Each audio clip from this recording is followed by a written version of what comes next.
A Subconscious Typo, written by whelvedwords and read by Eleanor Elizabeth.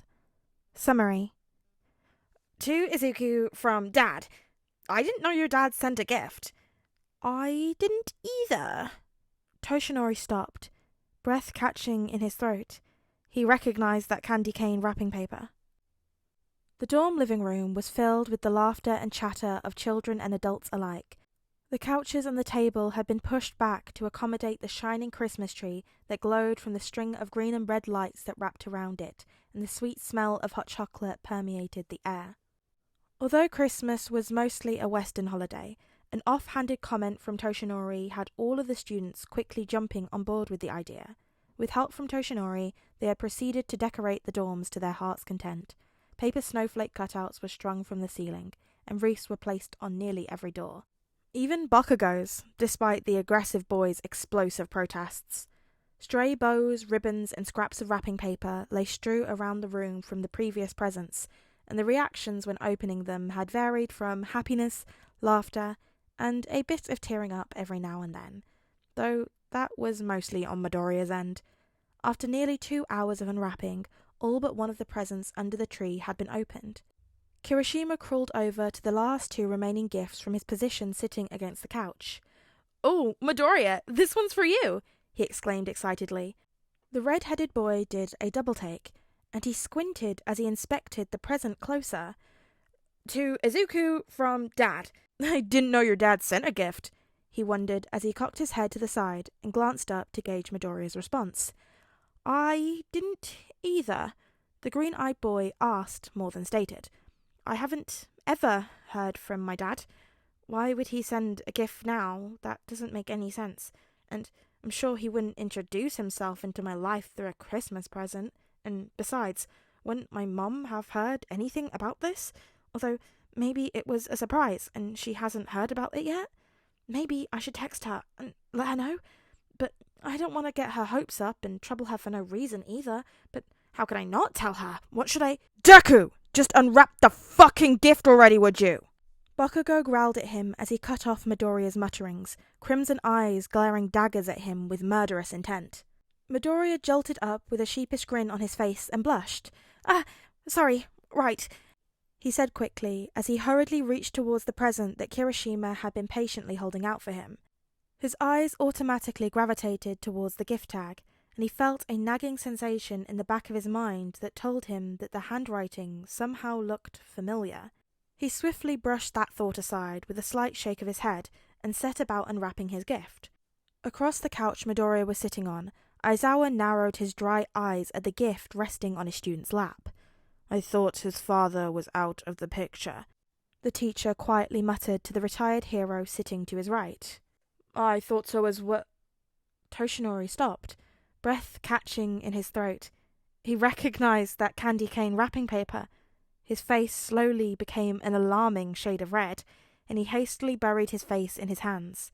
Aizawa turned his head sharply in Toshinori's direction, and his eyebrows furrowed in confusion.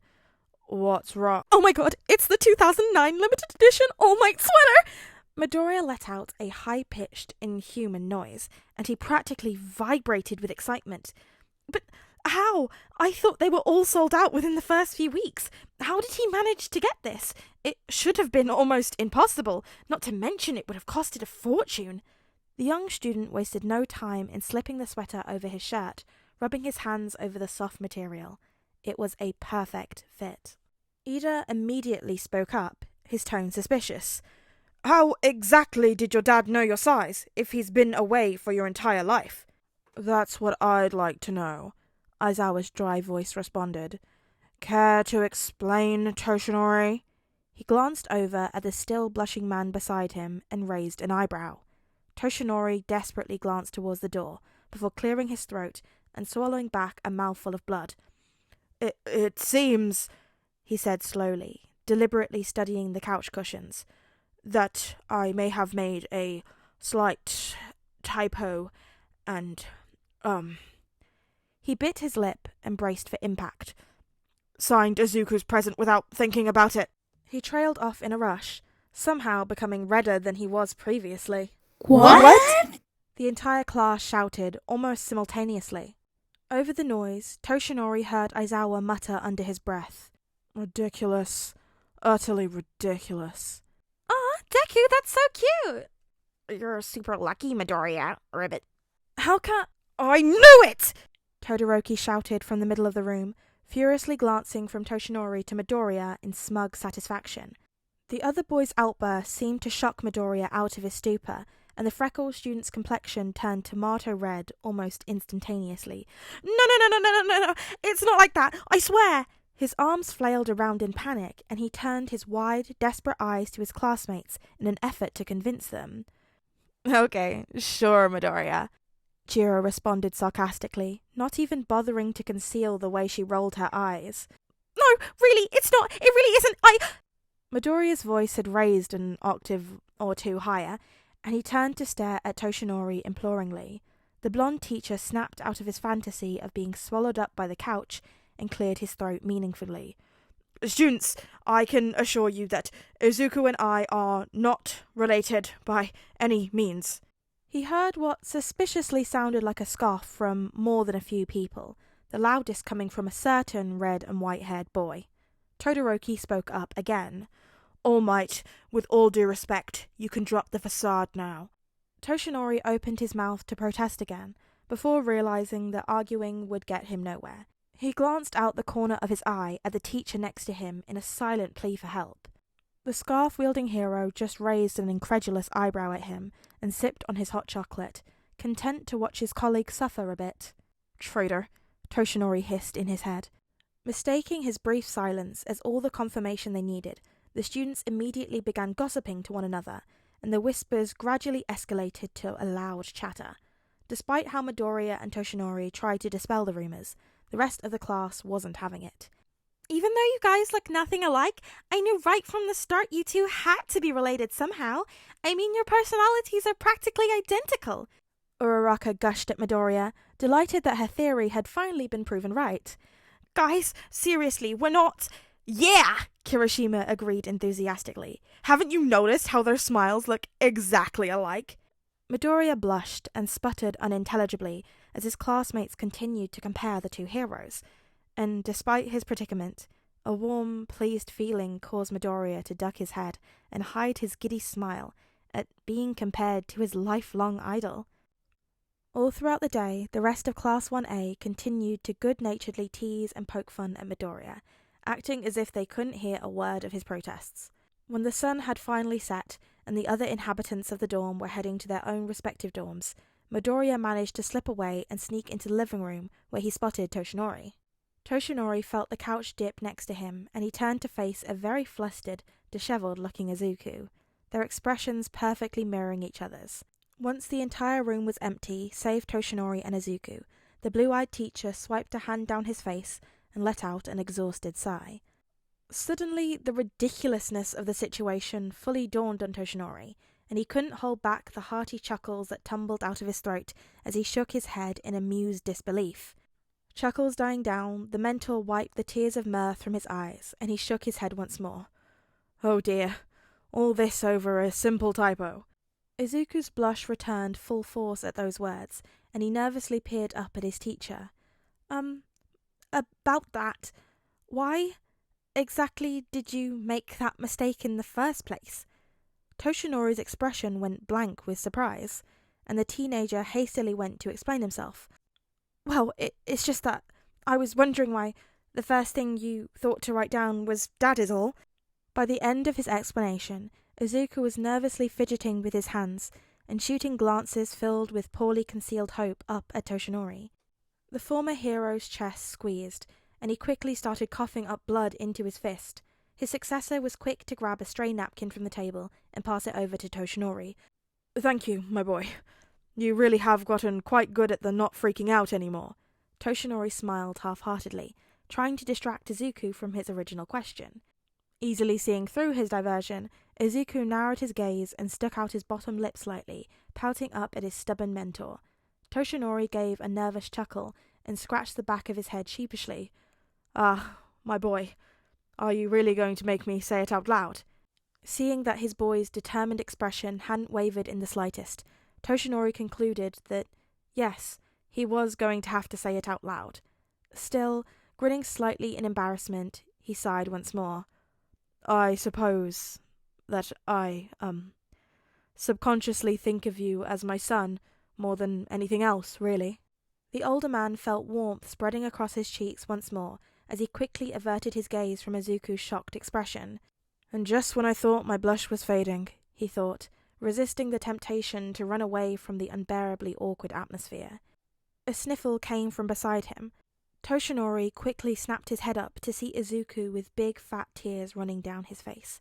Panic and anxiety quickly took a hold of him, and he wanted to rewind time and slap himself for unloading such a burden onto his successor without thinking. Panicked apologies rushed out of him, words tripping over themselves in an attempt to stop the tears from flowing. I'm so sorry, young Izuku. I didn't mean to pressure you into anything or imply that I could replace... A weight slammed into him, and he only managed to make a surprised, winded grunt before he toppled over with his back lying on the couch. His vision was obscured by a curly mop of hair, and he felt a wet patch quickly form on his chest and soak through his shirt. Toshinori could only blink in surprise as he felt the muscular arms encircling his chest to hug him tighter. Before he could voice his confusion, Izuku buried his head further into Toshinori's bony chest and mumbled something almost inaudibly, ears burning from embarrassment. What was that, my boy? He questioned cautiously. Izuku mumbled his response out again, barely louder than the first time, and if Toshinori hadn't been straining his ears, he wouldn't have heard it. Merry Christmas, Dad. Instead of blood rushing out of his throat, Toshinori only felt an indescribable feeling fill his heart, and he couldn't stop his chest from puffing up with unrestrained happiness or his face from splitting into a wide, beaming smile. Wrapping his arms around the boy and reciprocating the hug, Toshinori rested his chin on top of the fluffy hair of head. My boy, you gave me quite a scare, he teased. Must you always react to everything with tears? A warm-hearted chuckle rumbled through his chest. Izuku sniffed and attempted to hide his burning face. It's not nice to tease your students. Toshinori could feel him pout against his shirt. Besides, they were happy tears, Izuku mumbled out. Toshinori raised an eyebrow at his protege, even though he knew the boy couldn't see it. Well, how could I have known? You were sending me quite a few mixed signals after all. Why would you think I'd be sad at all about what you said? Izuku asked incredulously, as if the notion hadn't even occurred to him. Don't go turning this around on me, young Izuku, the mentor teased, smile ever present on his face. What was I supposed to think when you started bawling out of nowhere? Sometimes I wonder if you were secretly born with a crying quirk. Izuku's head shot up to glare at him, and Toshinori couldn't prevent himself from laughing at the utterly scandalized look the boy gave him.